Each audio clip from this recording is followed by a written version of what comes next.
그 다음 채용 후보자 자격 상실이죠. 우리 신규 채용 시험에 합격하면 채용 후보자 명부를 만들고 채용 후보자의 등재를 하면 등재된 순서에 따라 임용을 하도록 그렇게 되는 거죠. 근데 최근에 중견 가지고 하도 사고를 치다 보니까 채용 후보자 자격이 상실되는 요건들이 더 늘었습니다. 늘었기 때문에 앞으로 중견 생활이 좀 빡빡할 거다 생각하면 되겠죠. 그래서 조문이 아예 바뀌어버렸습니다. 뭐 기존에 있던 조문들은 그대로 들어갔는데 약간 문장이 바뀐 건 있긴 합니다. 그보다는 새롭게 추가된 걸 잘 기억을 해 두셔야 됩니다. 자, 일단 19조 1항에 보니까 첫 번째 원래 있던 거죠. 임용 또는 임용 제청에 응하지 않은 경우는 당연히 자격이 상실된 원래부터 있었고, 교육훈련에 응하지 않는 것도 당연히 자격이 상실되겠죠. 또 원래부터 있었다 보시면 되겠고, 사모도 원래부터 있는 건데 그러니까 의미만 문장만 살짝 바꿔둔 겁니다. 그래서 교육훈련 과정 중에 수료 요건을 갖추지 못했다 또는 졸업 요건을 갖추지 못했을 때도 자격은 상실될 수 있겠죠. 그래서 그렇게 보시면 되겠고, 그 다음에 4호도 원래 퇴교 처분이 있었죠. 옛날에는 퇴학 처분 그랬죠. 퇴학 처분. 근데 퇴교 처분을 바뀌었고, 부득이한 사유가 있는 경우는 제외된다 했는데 그거를 한 문장을 만들어 둔 겁니다. 그러니까 의미는 똑같습니다. 똑같은데 형식을 조금 바꿔놨을 뿐이죠. 봅시다. 교육훈련 중에 질병이라든지 병역, 복무 그 밖에 교육훈련을 계속할 수 없는 불가피한 사정 밑줄 칩니다. 불가피한 사정이 있을 때는 자격이 상실됩니까? 자격이 상실되지 않습니다. 그러니까 외라는 글자에 동그라미를 쳐야 되겠죠. 불가피한 사정 이외입니다. 이외의 사유로 퇴교 처분을 받았을 때는 뭐가 된다? 그때는 자격이 상실된다고 보시면 되겠죠.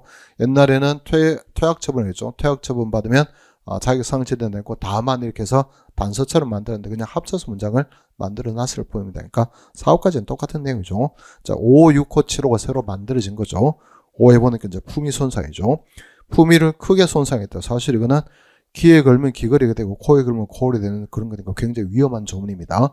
품위 손상 있죠. 품위 손상을 했을 때도 뭐가 된다? 우리 자격이 상실된다는 생각을 해 두시면 됩니다. 그거 하나 들어갔고, 징계사유죠. 징계사유인데 중징계사유죠. 중징계사유에 해당되는 비위를 저질렀을 때는 딱 한 번만 해도 자격이 상실되는 거죠. 근데 경징계는 한 번 했다고 바로 자격 상실되는 좀 과하니까 경징계는 몇 번 이상입니까? 경징계는 2번 이상이죠. 요런 숫자 나오겠죠? 나오니까 기억합니다. 중징계 사유에 해당되는 비위는 한 번만 저질러도 자격이 상실되지만 경징계는 몇 번 이상이다. 한 번 봐주죠. 2번 이상입니다. 2번 이상일 때는 그때는 날아간다더라 그렇게 생각을 해 두시면 됩니다. 자, 그런 정도 하나 확인을 해두면 좋겠고, 자, 이 중에 뭐가 제일 문제된다 했습니까? 아까 우리 본 것 중에서 제일 문제가 되는 게 품위 손상입니다. 품위 손상. 사실은 징계 사유라는 거는 징계위원회 열리면 당연히 나오는 거니까 특별히 문제가 없지만, 품위 손상이면 굉장히 자의적으로 해석할 수 있는 여지가 좀 있기 때문에 위원회를 거쳐야 될까 안 거쳐야 될까? 거쳐야 되죠. 그래서 밑에 2항이 나오는 겁니다.